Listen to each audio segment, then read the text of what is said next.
Invoke me, daddy. I mean, I can be Gallon Corbett. Gala Corbett. I think that's how I'd say it. Galakorb? Yeah, Galakorb. So, wise words there from Corbett as usual. The phrase, invoke me daddy, to quote Corbett, seems very apt when playing this deck. So this is a deck that I saw Corbett playing on his Twitch stream. If you haven't followed him on Twitch already, do yourselves a favour, give him a follow, because he is a phenomenal wild mode streamer. I learn a lot watching him play. He's a much better player than I am. He's a high legend player. But he plays some really cool decks. And this is one of those cool decks. Shudderwock, Galakrond, Shaman. Now I've seen Galakrond Shaman played on Standard with the Shudderwock, but I haven't really seen Galakrond do much on Wild Mode. The Wild Mode meta is infested with Secrets Mages, Pirate Warrior, and Mech Buff Paladin. Very, very annoying to face Mech Buff Paladin. But I was looking for something interesting to play, and yeah, watching Corbett play this deck on stream got my interest. So this is quite a minion-heavy centric deck. There isn't much in the way of AoE, unless you count Kronk's Dragonhoof. If you've played Galakrond, then you've got the AoE option that you can choose from Kronk's. But apart from that, okay, you've got Devolve that can deal with some big threats. But otherwise, it's all about getting big threats down on the board, utilising the Evolve effect in this deck. So, turn 3, Desert Hare Coin Evolve is still phenomenally strong and can actually put you in a good stead against aggro decks, because you can then start making trades with their minions and hopefully survive to see the mid game and maybe even the late game. So yes, the Evolve effect in this deck is super good. However, I was facing nothing but aggro decks on the ladder. And as you can see with the Pirate Warrior here, turn 6, we're just dead. There was nothing I could do. And against Nod Rogue, spot a pattern here. It's turn 6 for him. And I'm dead. That's incredible.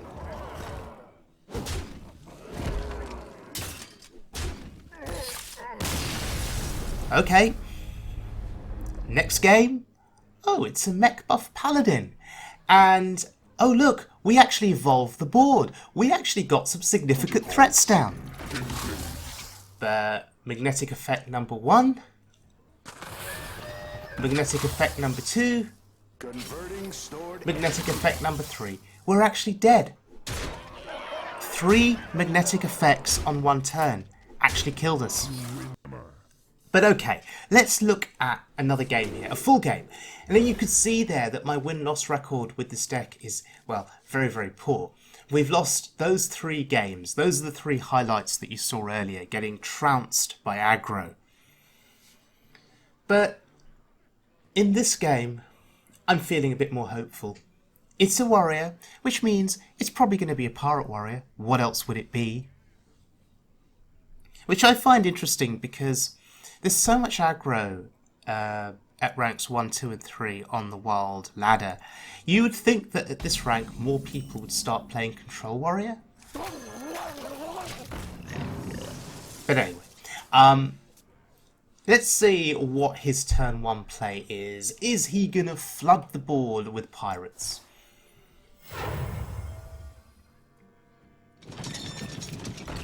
Okay. There's a ship's cannon. And I'm sorry, I've got to get the emote in. Because it's a pirate warrior, right? I've got to get the emote in.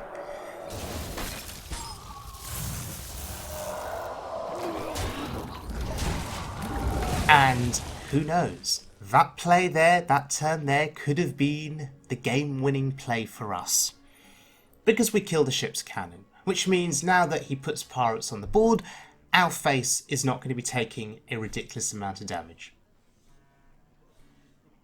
And notice that he's thinking. What? Yes, what now? We've actually made the aggro deck think. That's a pretty amazing thing. Well played. And I've got to get another remote in, just because it's Pirate Warrior. Oh, you hate to see that. You hate to see that. That's really unfortunate. So for once, somebody is actually having worse luck than me.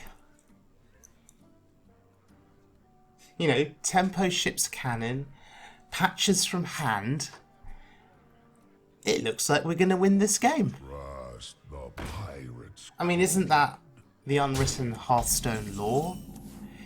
If you play patches from hand, you just lose the game and should concede.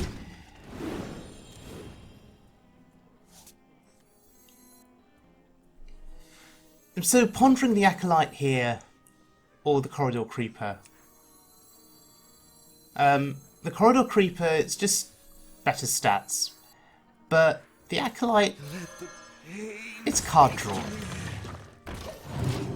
And actually, we can buff it to 5 health, which is the same health as the Creeper. And what I'm hoping for here is 2 trades, so guarantee of 2 cards. Okay, we still get 2 cards, that's fine.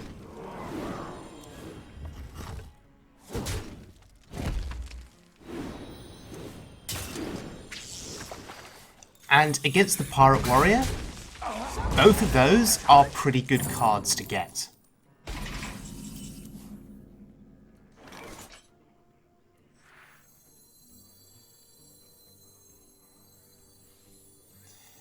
So, I guess we just taunt up? Or do we want Rush? I think that Rush is the play here. It's a double Rush effect that we get, and we can even sneak in a 3rd Rush effect.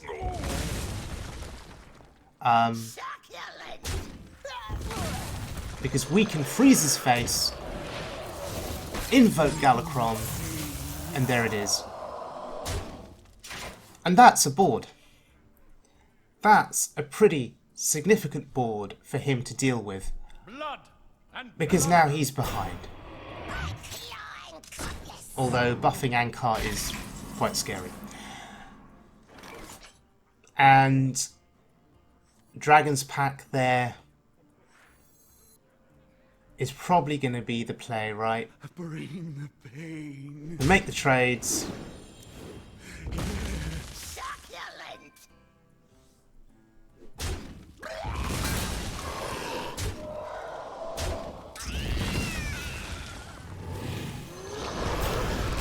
And we get a free Corridor Creeper.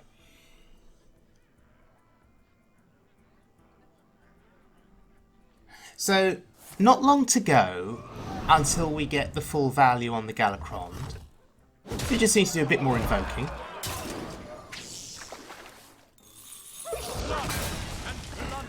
But I think he is far too behind on the board now to be able to make a comeback. Yeah, and he recognises it, so thank you to the Pirate Warrior for not wasting our time anymore.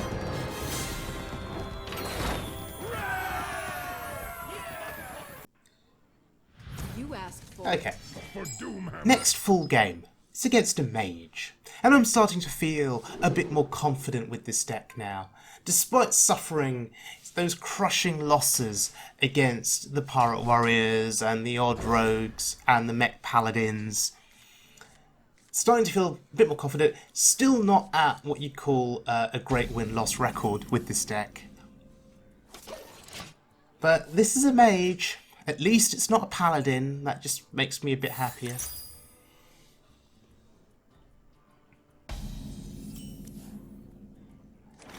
And I suspect that this is, yes, a quest mage who probably plays Rena Jackson.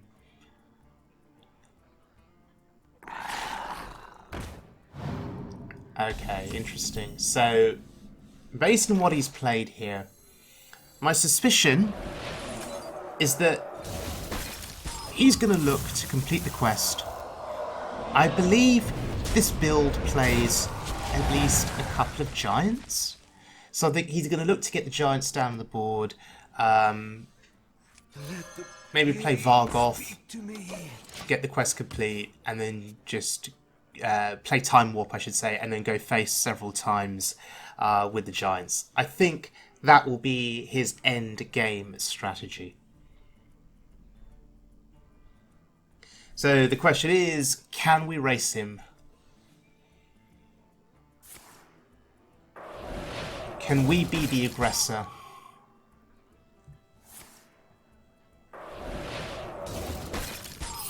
You can tell what's coming here. Mana's Cyclone.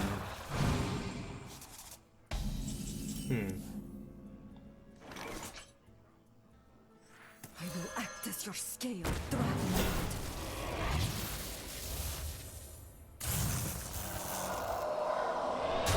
Okay. So we're carrying on with this invoking of Galakrond here. And we know what we want to do next turn. I think the sooner I can get Galakrond played with the 8/8s and the weapon, the sooner the better. That's a dirty rat. Okay. We get a free corridor creeper. I'm happy with that.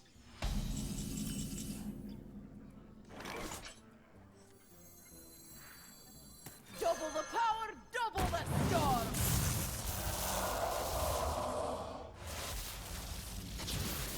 Okay, so now Galakrond is fully invoked.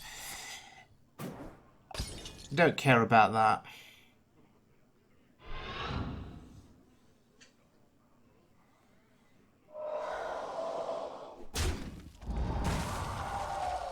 Now, we do have Mutate available to us. And I think we go for it here. The icy winds of Northmen will consume your soul. And Syndragosa. Wow. Really, really significant body on the board there. Let's see what he invests to kill her. Yeah, polymorph. Sure. And that's absolutely fine. Because it means that when we play Galakrond and those two 8/8s come down, he's going to have to find another solution for them. The ping there makes me suspect Flamestrike will be on the way shortly. His will be done. So let's play around that. The oceans churn and the heavens cry. I withstand the tempest.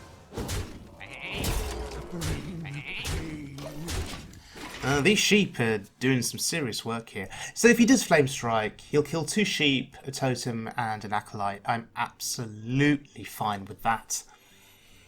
And if he does Flame Strike, that's his only play. This is my suggestion. So, wishing for the perfect card here. I don't think there's anything that can save him. Oh, I forgot about that. For some reason, when I see Zephyrus, all I think about is Twisting Nether. But I forgot Brawl is a thing. Earth-shattering I withstand the tempest. You win this. Okay, finally, we get another win. Fantastic.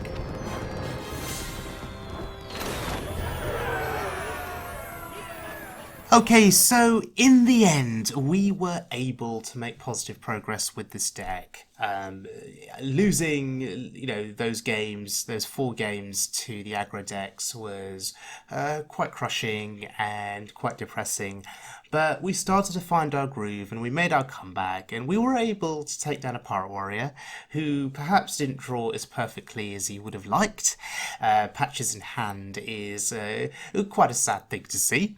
And we were able to take down what I thought was a Reno Mage. So, all in all, I would consider this deck a strong deck. You've just got to get lucky with your draws if you're going up against aggro.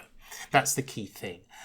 If you can get enough invocations of Galakrond done early, maybe something like Dragon's Pack with those high health taunts can be enough to block the way against aggro. So, thank you to Corbett for this deck, and thank you to all of you for watching. Thank you for your support. If you enjoyed what you saw today, please drop me a little subscribe on YouTube. I'd be very, very grateful. And I will see you all again very soon, as always, for more Wild Mode fun.